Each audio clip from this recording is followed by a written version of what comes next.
JSW इस्पात कारखानार शिलान्यास कले मुख्यमंत्री। समग्र ओडिशा पई एक खुशीर दिन। ढिंकिया चारि देशरे पहुंचिछंती मुख्यमंत्री मोहन चरण माझी। विशाल जनसमावेश रे जेएसडब्ल्यू स्टील समन्वित इस्पात कारखाना उद्घाटन करी ओडिशार शिल्प जगत रे एक नूतन उदाहरण सृष्टि करिछंती मुख्यमंत्री मोहन चरण माझी। पूर्व उपकूल रे शिल्पर प्रगति एवं अर्थनैतिक विकासर मूलदुआ आरंभ होईछि। ढिंकिया चारि देशर हेबो अभिवृद्धि शिल्प और विकासर चित्र रे ना लिखिबो ढिंकिया चारि देश। पारादीप ढिंकिया अंचल रे एक समन्वित स्टील प्लांट रो कार्य आजिठु आरंभ हेउछि और मुख्यमंत्री मोहन चरण माझी एहार शुभारंभ करिसंती। 65,000 कोटी टंका निवेश रे निर्माण हेबो जेएसडब्ल्यू उत्कल स्टील प्लांट। ए भित्तिप्रस्तर स्थापना उत्सव रे मुख्यमंत्री सहित जगतसिंहपुर जिलापाल जी सोनाल, शिल्प मंत्री संपत चंद्र स्वाई, जगतसिंहपुर सांसद विभू प्रसाद तराई, बालिकुता एरसमा विधायक शारदा प्रसन्न जेना, जगतसिंहपुर विधायक अमरेंद्र दास, कंपनी चेयरमैन मुख्य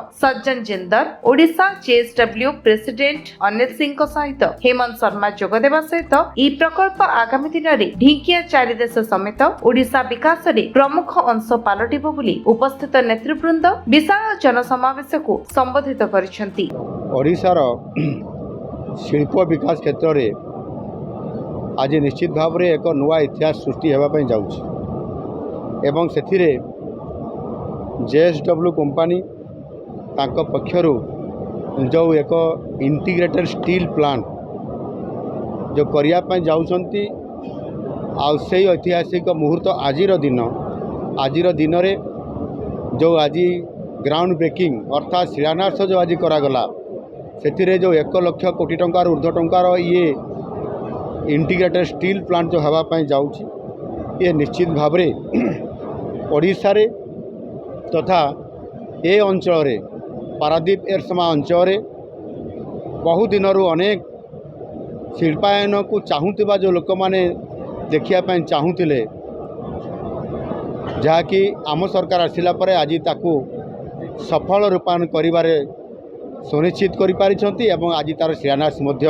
आज करा जाई पारिछि। ये स्टील प्लांट 2टी फेज रे हेबो। प्रथम फेज रे 13.2 मिलियन टन रो एवं परवर्ती फेज रे ये पाखापाखि 12 मिलियन टन रो समुदाय 24 मिलियन टन रु अधिक कैपेसिटी रो जो स्टील प्लांट हेबो यह निश्चित भाव में आमर ओडिशा स्टील शिल्प क्षेत्र रे एक इतिहास सृष्टि करने जाऊँगी एवं भारत वर्षर ये जो स्टील हब होगापी जो ओडिशा जाऊँगी ताहा ये पारादीप अंचल होगा कारण बड़ सफल ये होगापी जाऊँगी। आज जो आम तार शिलान्यास करलु से आउ गोटे एठी सीमेंट फैक्ट्री होगापी योजना होती जो कि 12 मिलियन टन रो प्रोडक्शन हम एवं एथि तांकर कैप्टिव पावर प्रोडक्शन करेंगे जो थे आप 900 मेगावाट गोटे जेटी होगापी जाऊँगी जो थे कि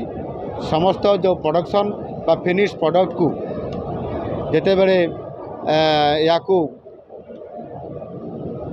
जेटी माध्यम पोर्ट माध्यम बाहर को निया जाबार व्यवस्था ताहा मध्य एते सहज हो पार एक ऐतिहासिक यही जे समस्त प्रकार आनुषंगिक व्यवस्था पोर्ट रेल रोड एवं समस्त प्रकार व्यवस्था गोटे जगार करिवार जो योजना थिला ताहा आज साकार होगापी एथिरे जाउछि एवं एहा द्वारा मध्य आज एथिरे बहुत बड़ निजुक्तिर सुजोग सृष्टि होबार गोटे आज संभावना आज होईछि जो थे कि आज दिन में एठी हजार हजार संख्यार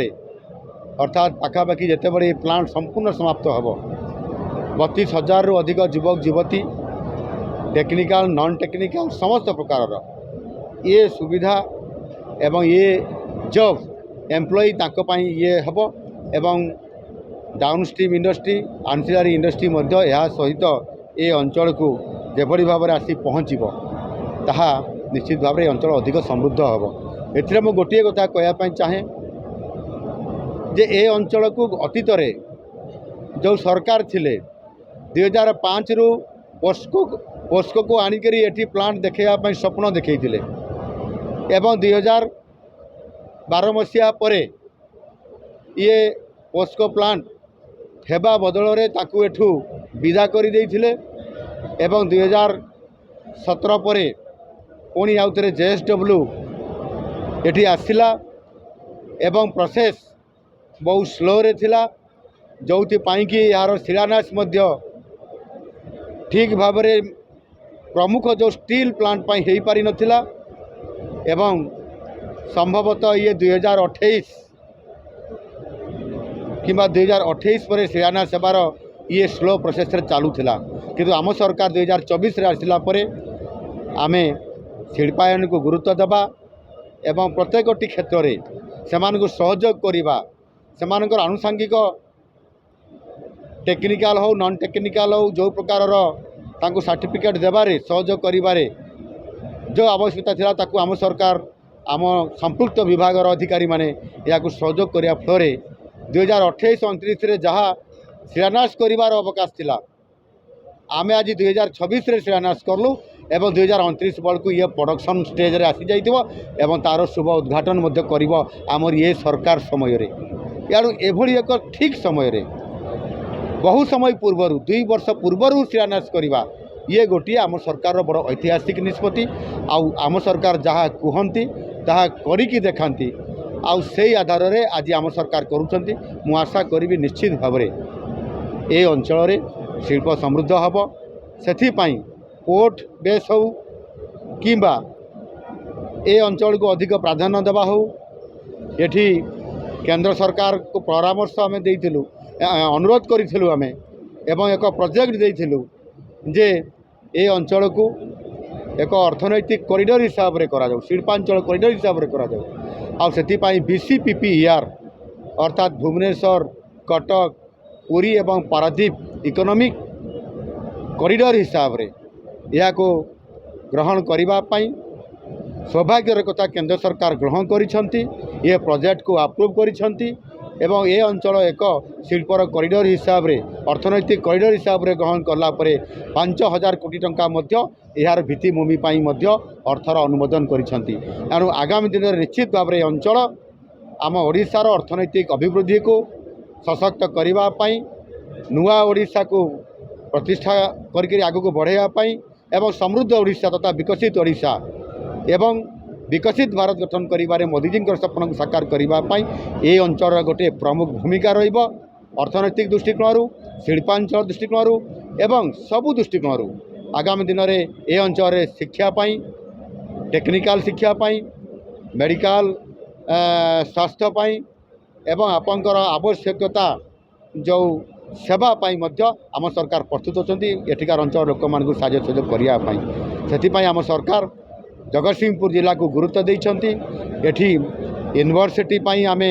घोषणा करिछु मेडिकल कॉलेज पाई घोषणा करिछु किछि दिन परे पुनर्बार आउतरे मु आसी तार शिलान्यास मु करिवि एवं ता सहित सरकारी इंजीनियरिंग कॉलेज या करबा पाई एवं सर्वोपरि पारादीप अंचल जो पेट्रोकेमिकल्स आसीबो ता द्वारा जो एठी 60,000 कोटी टंकार आउ गोटे बड़ प्रकल्प होगा जाउची ताहा मध्य ए अंचल